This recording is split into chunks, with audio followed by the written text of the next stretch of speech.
because the gun is an automatic weapon and it shoots, I think it shoots 9 bullets in about a second and a half or 2 seconds. That's how, then you put another clip.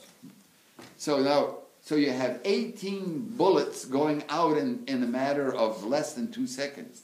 So then it's just a question of reloading it and so forth. So now, if you have an instrument like that, it's going to kill people. God allows nature to take its course. I happen to have ALS. So nature is taking its course. I am moving along with the ALS. Now, does God want me to suffer? No. Does God want me to have ALS? No. God doesn't want me to have ALS. God allows nature to take its course. Now, God is with me to give me the strength to move along and to accept this. So in other words, in some way I could say it's God's permissive will. God doesn't want it directly. It's God's permissive will. God allows nature to take its course. And so I am going to suffer the eventual consequences of ALS. So we all have a terminal illness. We don't know what it is. We all have a terminal illness. Does God want us? God allows all human beings to die. So eventually that will be our lot. So that's the permissive will of God, which determines the course of nature. Whatever the course of nature is, that's what's going to happen. And we accept it. So if somebody says, well, the kid crossed the road, God wanted a little angel in heaven, so therefore the kid got killed by the car. No, that's not true. This is stupid. That's a wrong understanding. God allows nature to take its course. And so if we have the mistake of letting a child run across the street and he gets killed, don't blame God. Blame the person who was not supervising that kid and allow that little child to run across the street. So evil happens. God allows nature to take its course, and we have total freedom. And so if we do something stupid, God is going to allow us to do it, unfortunately. He's not going to intervene and make a miracle so it won't happen. Unfortunately, He allows us total respect, our independence, totally. Another follow-up on that happened to me. There's a program that Maine Public Broadcasting and PBN they just started doing a couple of weeks ago. It's called On Being.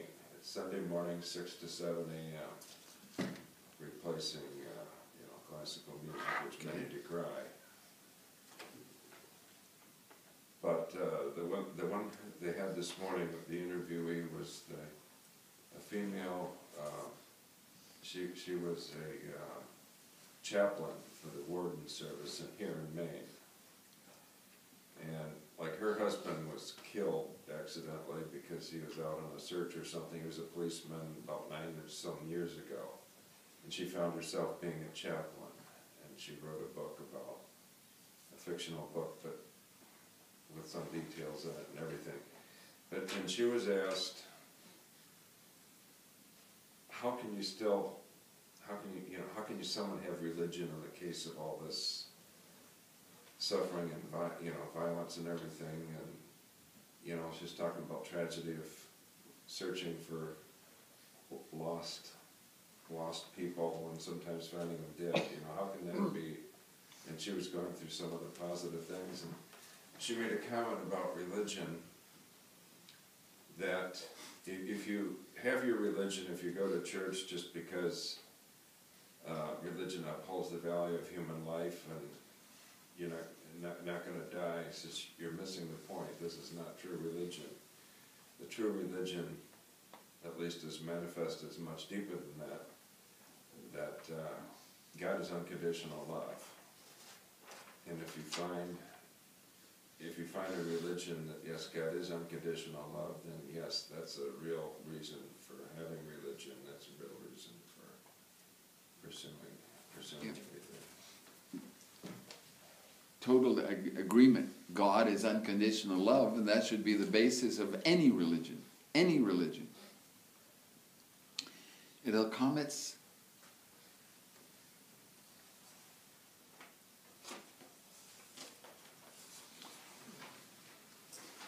Let me make one comment about Scripture.